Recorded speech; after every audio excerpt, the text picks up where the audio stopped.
I know the code, and I'm not giving it to a single one of you until somebody in this family admits what really happened to my grandmother. That's what I said, standing in my grandfather's living room 3 days after we buried him. My aunt's coffee cup literally froze halfway to her mouth. My name's Claire, and for 26 years, my grandfather Joseph was the only adult in my family who never lied to me. Not once. When my grandmother Margaret died last year in her sleep, heart just gave out. The doctor said something in my gut told me that wasn't the whole story, but I stayed quiet. I told myself I was grieving, that I was imagining things. Then my grandfather started getting quiet too. Distant. 2 weeks before he passed, he pulled me into his study, pressed a folded piece of paper into my hand, and said, "Claire, whatever they tell you, whatever they offer you, don't open that safe until someone tells the truth." I didn't understand what he meant.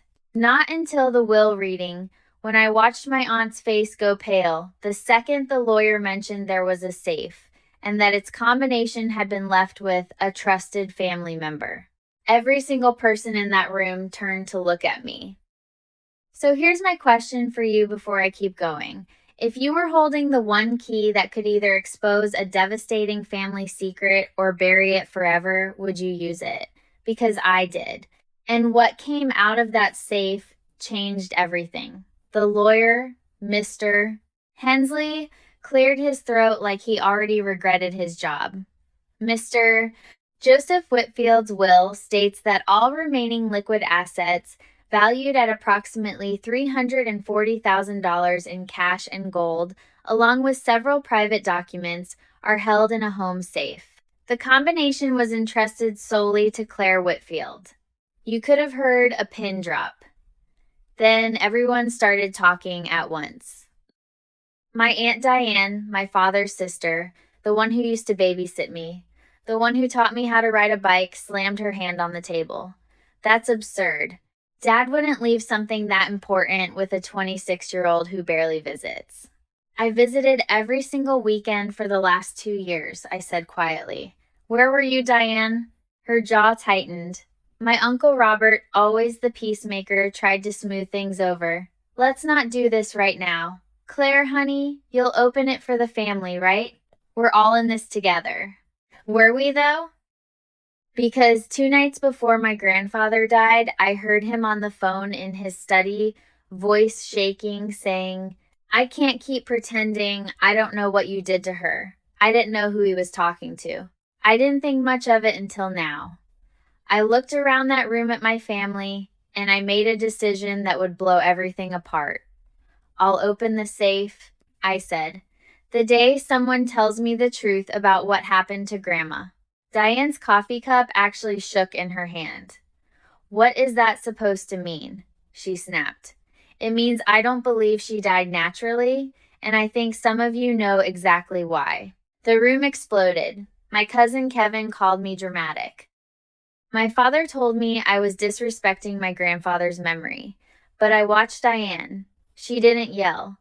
She went completely silent, staring at the tablecloth like it owed her an answer. That silence told me more than any scream could have. For the next 2 weeks, my family tried everything. Kevin showed up at my apartment just to check on me, fishing for information about the safe. My father called me crying, saying grief was making me paranoid, that I needed to let Grandma rest in peace. Even Robert, sweet Uncle Robert, offered me $20,000 out of his own pocket if I'd just open the safe quietly and not make things worse for the family. That's when I knew for certain this was never about grief. It was about what was inside that safe and what it could destroy. So I started digging on my own. I found my grandmother's old journal, tucked inside a box of her sweaters that nobody else wanted. Page after page of ordinary entries, recipes, memories of my grandfather, complaints about her knees. And then, 3 months before she died, the entries changed. Dee came by again today asking about the trust fund. I told her no. She got angry. Said I was being unfair after everything she's done for this family. I don't like the way she looked at me. My stomach dropped. Diane. Another entry 2 weeks later. I found the paperwork. She's been moving money out of the family trust for over a year. I confronted her. She begged me not to tell Joseph. I told her I had until Sunday to decide. My grandmother died on a Saturday. I sat there on my apartment floor at midnight, journal in my lap, hands shaking so hard I could barely turn the pages.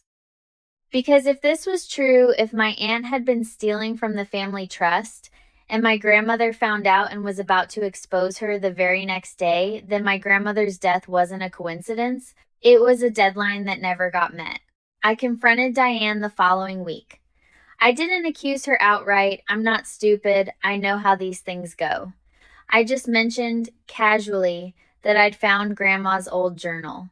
Her face changed instantly. Throw that thing away, Claire. Your grandmother wrote all kinds of nonsense near the end. She was getting confused, forgetful. Funny, I said, because her handwriting was perfectly steady the whole way through. And she remembered the exact date you asked her about the trust fund. Diane grabbed my wrist so hard it left a mark. You don't know what you're talking about. You weren't there. You don't know what our mother put me through, what I sacrificed for this family. She stopped herself, realized what she just admitted to. I pulled my arm back and just stared at her. What did you do, Diane? She didn't answer. She just walked away, and I stood there in my grandfather's driveway, shaking, because I finally understood why he'd looked so haunted those last few months. He knew. He'd probably known for a long time. And he'd said nothing not to protect Diane, but because he was terrified of losing what was left of his family if the truth came out. That's when I decided I couldn't wait for someone to confess out of guilt. I had to force it. At the next family dinner, I brought the journal. I read the entries out loud in front of everyone, my father, Robert, Kevin, and Diane. I watched every face in that room as the words landed. My father went white. Robert put his head in his hands. Kevin just kept saying, "This can't be real. This can't be real." And Diane finally broke. I didn't mean for it to go that far, she said, voice cracking. I just needed more time. I told her I'd pay it back. I swore I would. She said she was calling Dad that Sunday. I panicked. I switched her heart medication with something weaker the week before, thinking it would just make her tired, buy me time to fix things before anyone noticed the money was gone. I never thought. She couldn't even finish the sentence. The room went dead silent. My father was crying. Robert looked like he might be sick. And I just sat there, feeling this strange, hollow mix of vindication and heartbreak, because I'd been right and being right had never felt so awful. Grandpa knew, I said quietly. Didn't he? Diane nodded, tears streaming down her face. He found out a few months after. He said he'd protect me, keep it quiet, as long as I paid every cent back and never touched that trust again. He said losing another person in this family would kill him. That's when it hit me why he'd told me not to open the safe until the truth came out. He wasn't protecting Diane. He was waiting to see if she'd ever admit it herself. And when she didn't, he made sure someone would eventually force the truth into the light, a plan he trusted only me to carry out. That night, after Diane's confession, I finally opened the safe. My hands were shaking so bad it took me 3 tries to get the combination right. Inside wasn't just cash and gold. There was a sealed envelope with my name on it, and underneath, a small recorder. My grandfather's voice, recorded just weeks before he died, laid it all out, everything he knew, everything Diane had done, every conversation they'd had.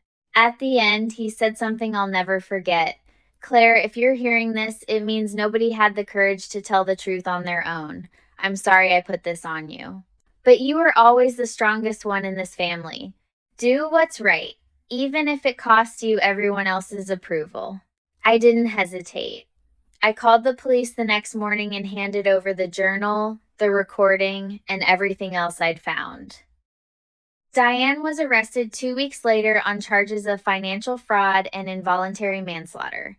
The case is still moving through the courts, but the truth is finally out there, whether my family wanted it or not. My father barely speaks to me now. He says I destroyed what was left of our family. Robert thinks I could have handled it more privately. Kevin won't return my calls. And honestly, some days that guilt sits so heavy on my chest I can barely breathe. But then I think about my grandmother, sitting in that hospital bed, probably scared, probably confused about why her own body was failing her so fast. I think about my grandfather carrying that secret alone for a year, terrified of losing his family either way, and I think somebody had to choose her. Somebody had to choose the truth. So here's my question for you, the same one I've been asking myself every single night since that safe opened. Was I wrong? Was I wrong to hold on to that code? To force my family into a corner? To blow up whatever piece we had left, all so my grandmother could finally get justice? Because from where I'm sitting, some silences protect people. And some silences just protect the people who hurt them. If you were me, would you have opened that safe the moment they asked? Or would you have waited too, until somebody told the truth? Let me know in the comments. And if this story moved you even a little, hit subscribe. There's a lot more where this came from.